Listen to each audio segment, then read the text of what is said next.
Peace negotiations between Iran and the United States have concluded on a positive note, Pakistani Prime Minister Shehbaz Sharif said on Monday. The talks took place in a positive and constructive atmosphere and resulted in encouraging progress, including an agreement on a roadmap leading to a final deal within 60 days, he said in a message posted on X. Iranian Foreign Minister Abbas Araghchi wrote on X that tireless Pakistani and Qatari mediation has delivered major progress to end Lebanon war. He said the first real test of negotiations would be whether the deconfliction cell succeeded in halting the fighting in Lebanon. Lower-level talks are planned for the rest of the week as Iran and the United States agreed to create a deconfliction cell to address the fighting in Lebanon. It still remains unclear whether that will be enough to stop fighting between the Iran-backed Hezbollah and Israel, which occupies Lebanon and insists it must maintain a free hand to attack militants who are launching attacks into northern Israel. This remains one of the key sticking points in the agreement, as Iran moved to link the ongoing hostilities in Lebanon as a major component of any ceasefire deal it secures with the US.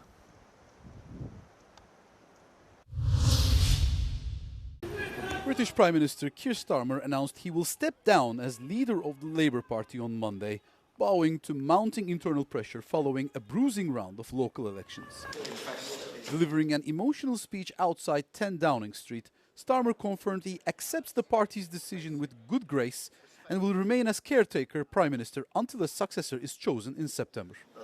And when I leave the biggest job in the country, I shall spend more time on the most important job, being the best husband I can to my fantastic wife Vic, who has been a rock by my side through good times and bad, and being the best dad I can to my beautiful children, who are my pride and my joy. Thank you very much. The dramatic downfall was triggered after former Greater Manchester Mayor Andy Burnham won a crucial by-election in Makerfield, gaining a seat in the House of Commons and positioning himself as the favourite to take power. Score two down here, the other. To Andy Burnham, member for Makerfield. After being sworn in as a Member of Parliament for Makerfield, Burnham called for orderly and responsible transition, declaring on social media that he will seek to replace Starmer as Prime Minister. Responding to the resignation, hard-right Reform UK leader Nigel Farage demanded an immediate general election, insisting that the British public will not accept another professional politician being pushed into office. Have the courage. European Commission President Ursula von der Leyen praised Starmer for his statesmanship, noting his work in strengthening continental and Ukrainian security during his 2 years in office.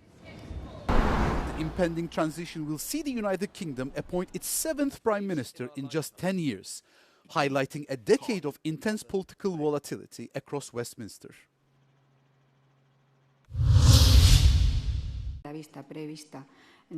Spain's Supreme Court has sentenced ex-Transport Minister José Luis Ábalos to 24 years in prison for corruption. Ábalos was once a senior figure in Prime Minister Pedro Sánchez's Socialist Party. He was convicted of offences including participation in criminal organisation, corruption, embezzlement of public funds and influence peddling. The court also sentenced Ábalos' former aide, Goldo Garcia. The two men were accused of having pocketed kickbacks for handing out public contracts worth millions of euros for medical supplies such as face masks during the COVID-19 pandemic. The ruling is a major political blow for Prime Minister Pedro Sánchez, as he is facing mounting pressure from opposition parties over a series of separate corruption investigations involving current and former figures linked to his political and personal circle. The Supreme Court's decision is particularly significant because it is the first major final conviction involving a former senior member of Sánchez's administration.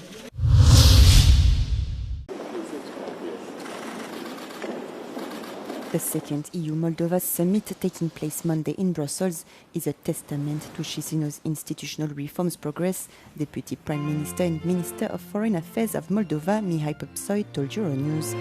Last week, Moldova reached a milestone in its EU accession talks with the launch of the negotiations on the so-called fundamentals cluster, which reviews the rule of law, the justice system, and fundamental rights in a candidate country. It is very much in our interest, in the interest of Moldovan citizens, to make sure that we consolidate Moldovan institutions, that we make democratic consolidation irreversible, that we deliver to the promise we made to our citizens to combat effectively corruption, to consolidate democratic freedoms. In parallel to EU accession talks, Chisinau has to deal with Russian disinformation and the Transnistria issue.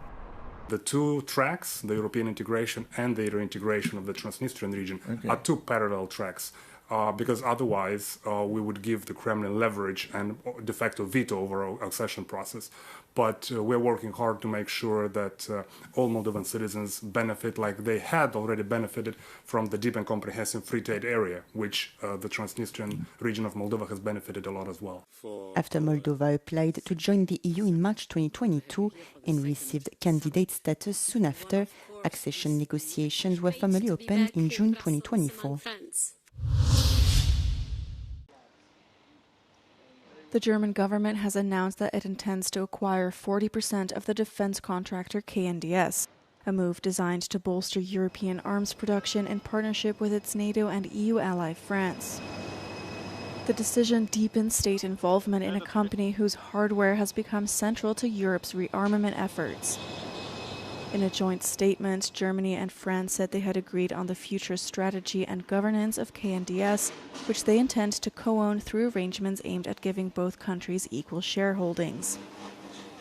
Berlin framed the investment in explicitly strategic terms, saying it would secure lasting influence over a business it considers vital to European security and defense.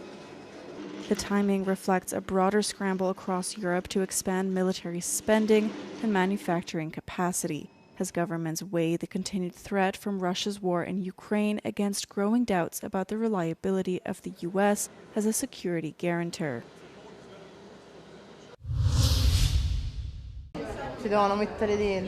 Pope Leo XIV warned that it is far easier in today's world to feed conflicts than to feed people during a visit to the United Nations World Food Programme headquarters on Monday. Speaking in Rome, the pontiff strongly denounced complex political decisions and skewed ideological positions that create numerous administrative barriers to humanitarian assistance while allowing weaponry to pass unhindered. To strengthen solidarity in this spirit, I wish to appeal to the governments and peoples of the world to renew and strengthen their commitment, to increase the resources dedicated to combating hunger and its root causes, and to remove the obstacles that prevent aid from reaching those in need. The Pope also stressed that this operational imbalance represents a severe breakdown in moral priorities, noting that chronic hunger actively erodes social cohesion and accelerates forced global migration. The Pontiff also reiterated that access to essential nourishment, water and healthcare must never be subordinated to market commodities or volatile geopolitical interests. While praising the international organization for its dedicated commitment during natural disasters, he urged global leaders to place human dignity above market profit to ensure international stability.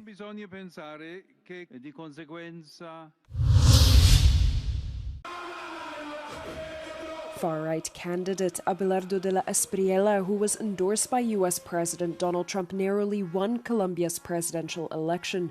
De la Espriella, a lawyer and business owner, had never run for office before. He won from progressive lawmaker Ivan Cepeda. The win is expected to usher in policies that will reverse the agenda of outgoing President Gustavo Petro, plans Cepeda had pledged to push forward if he won. Que marca el inicio de una nueva historia para la nación. La noche en la que empieza una nueva era, un cambio de orden.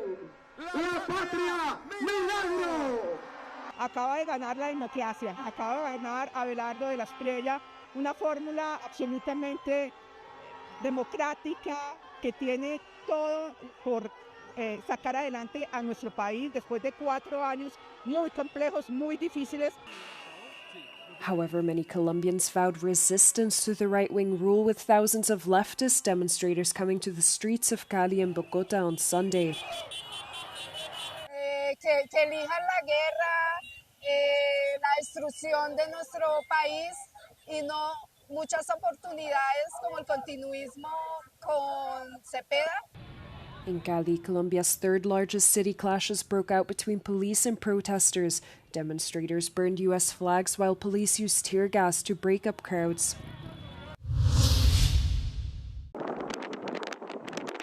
China has imposed export controls on 10 American companies involved in defense, aerospace and rare earth mining in response to Washington's decision to expand a blacklist of Chinese firms it says have links to the country's military.